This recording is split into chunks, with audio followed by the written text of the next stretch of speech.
Hello children.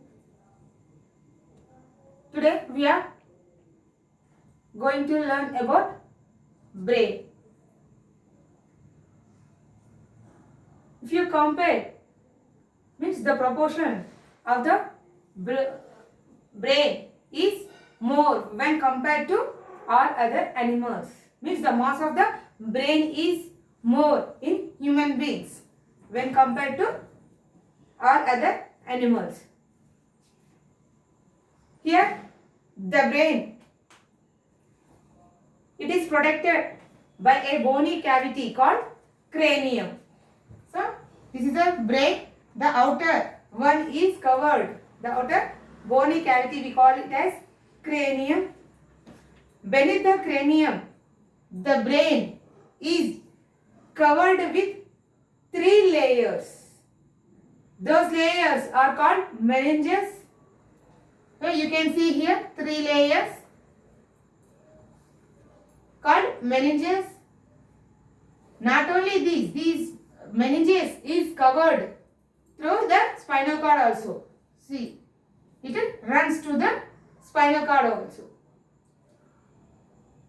The main function of these meninges is to protect the brain. And these 3 layers are, means the space between 3 meninges are filled with the fluid called cerebrospinal fluid. Same as how the heart is protected by the cardiac fluid, here the cerebrospinal fluid also protect the brain from jerks and when we get injured also. So it protects the inner part of the brain. Next, these meninges are covered along with the spinal cord to the vertebral column. If you see, this brain is again divided into 3 parts. That is forebrain, midbrain and hindbrain. Forebrain, midbrain and hindbrain. Here the cell body of the neuron is towards the peripheral. Which is gray. Whereas if this is the cell body and this is the axon is towards the center.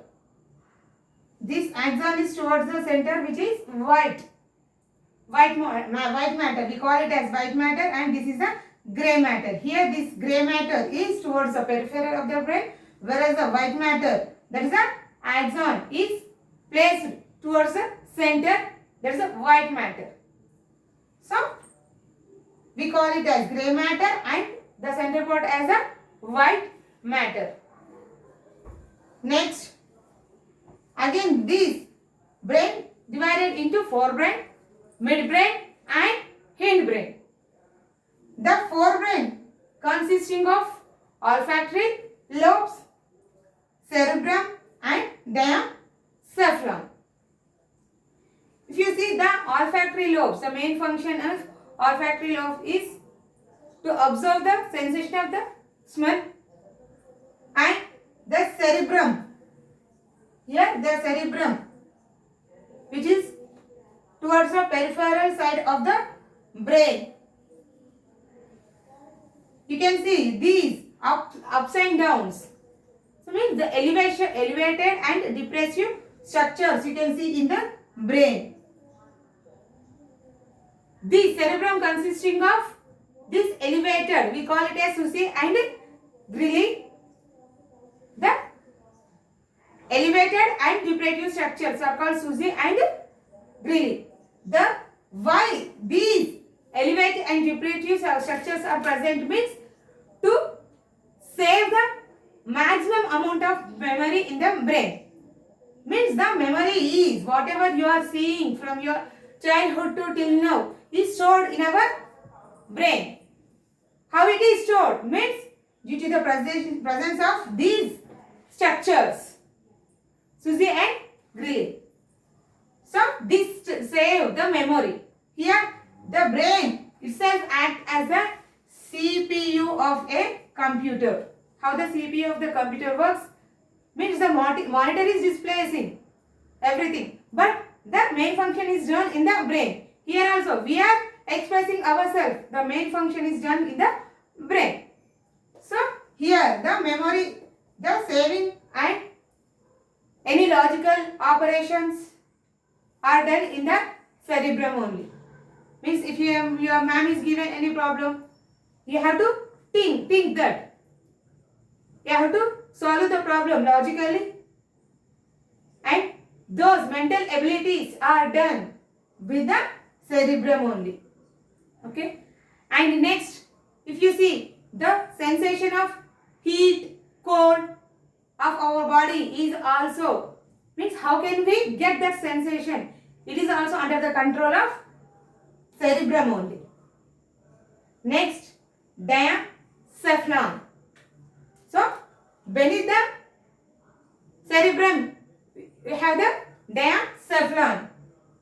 This diencephalon is again divided into thalamus and hypothalamus. What is the function of these?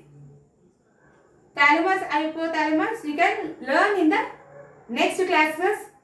But here the hypothalamus controls the gland called pituitary gland, which is the master gland of all glands. This pituitary gland, which is located here, it is under the control of hypothalamus only. And this pituitary gland controls all the remaining glands of our body. Next, and the feel of temperature of the body, blood pressure, those are also under the control of diencephalon only. Next, midbrain. This, you can see in the diencephalon only, the main function of diencephalon means it controls anger and also hunger feelings. This is an important point. Hunger and anger, those two are also under the control of diencephalon. Next, midbrain. It connects, the midbrain is the connection between the forebrain and hindbrain. This connects, means it is present. This is a forebrain and this is a hindbrain. It is present in the middle. Both, those two are connected by the midbrain itself. The main function of midbrain is to control involuntary actions. Here the involuntary actions means which are not under our control. Those are digestion, circulation. How means when we are intaking our food, we are not giving any suggestions to our stomach. Digest it or add any juices to that food to get more digestion. Just we are having our tasty food. We are searching for the taste of the food. But the digestion after eating, after swallowing, where does the food go? It enters into the stomach through the esophagus. But how the digestion takes place? Means here the digestion is also under the control of midbrain only.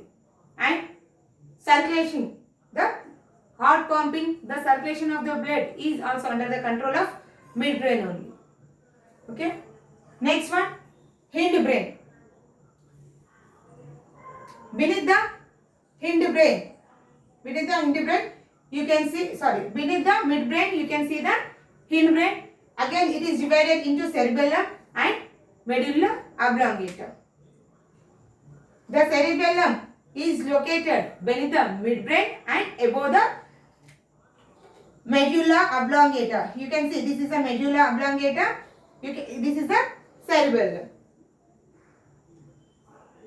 The function of cerebellum is to maintain the body posture equilibrium.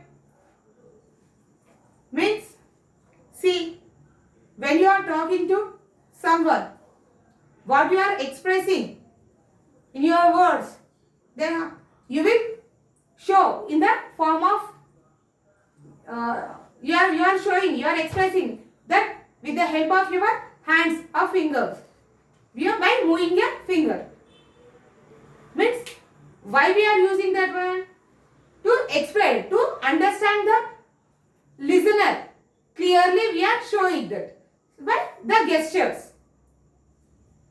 If you see a drunken person, he will say something, he will show something. Means there is no proper balancing of his body. Means he want to show this, but his hand will move somewhere. He will move front and back. Means there is no control on his body. That control of our body posture or equilibrium is under the control of cerebellum. And some voluntary actions are also under the control of cerebellum. Next, medulla oblongata. This medulla oblongata is connects the brain to the spinal cord. So, the connection between the brain to the spinal cord. Means it starts here, just now I said this is the cell body, and these axons from the center of the brain extends towards the spinal cord. Means it will, if it is a cell body, these axons are connected here. Nothing but here medulla oblongata is nothing but a bunch, hundreds of nerves. When they form together, it forms a bunch. That bunch of neurons, that is neuron axons. Neuron of the axon. Here the axons combine to form this structure, and it is extended from the medulla oblongata to the vertebral column of the spinal cord. Extend. So, and one more thing. Here, the swallowing of food, sneezing, cough, those all actions are under the control of medulla oblongata. So, this is about the brain and the parts of the brain, and each part has its own function. Okay? So, we have learned that the nervous system is divided into central nervous system and peripheral nervous system. Now we are in the topic central nervous system. The first topic is the brain. Then the next one is the spinal cord. So here the myelinated axons extending from the brain to the spinal cord. Here nothing but, if it is the brain, this is a continuation. This is a continuation of the axons. This is the continuation of the axons.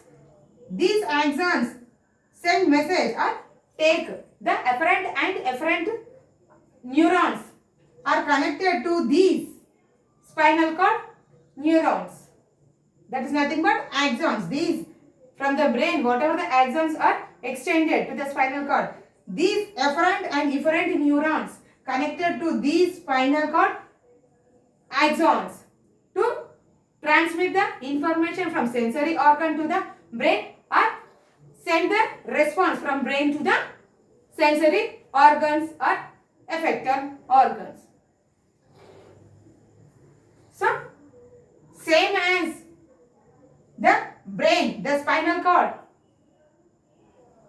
is also made up of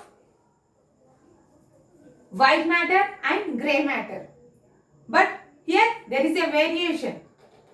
Here the grey matter is towards the peripheral and white matter is towards the center. But in case of spinal cord, it is reverse. The white matter is towards the, if it is a spinal cord, the white matter is towards the peripheral and grey matter is towards the center. Why? Because due to the connection of nerve cell bodies and axons.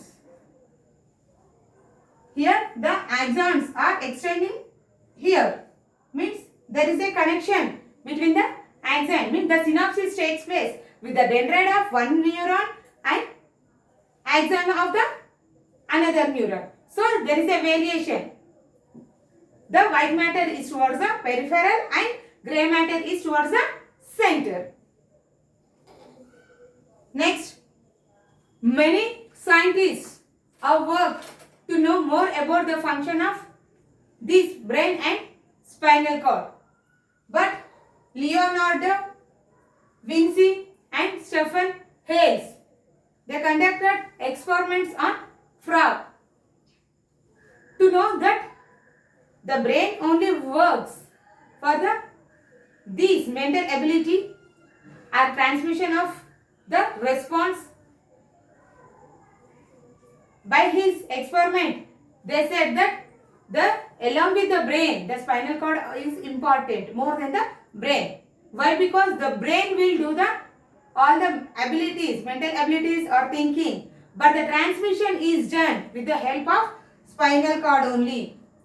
Without spinal cord, there is no transmission to the brain. There is no transmission of information from the sensory organs to the brain.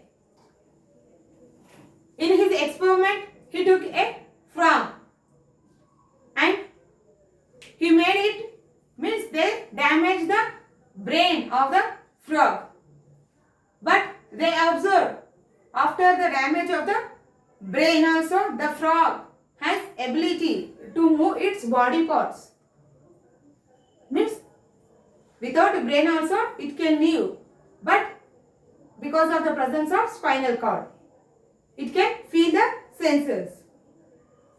But when they picked with the pin on its vertebral column, that is the spinal cord, when they pinched or picked with the needle, when to damage the spinal cord, they observed the frog did not show any response because there is no transmission of any stimulus is done, means there is no field, and the field is also disconnected with by the damage of the spinal cord. By this experiment, they conclude that without the, means in the brain dead also, the animal can survive, but by the damage of the spinal cord, the animal cannot survive.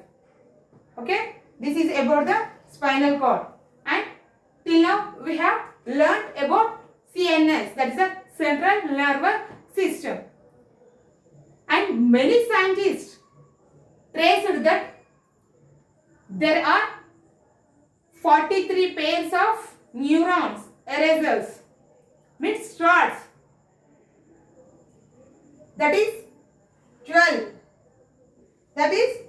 12 from the brain, and 31 pairs here, 12 pairs are from the brain, 12 pairs of nerves are erasers from the brain. We call those 12 pairs as cranial nerves, whereas from the spinal cord, 31 pairs of nerves will erases. These are called spinal nerves. Okay, 12 pairs from the brain and 31 from the spinal cord. Total there are 43 pairs of nerves. Okay, children, by this we have finished about the central nervous system.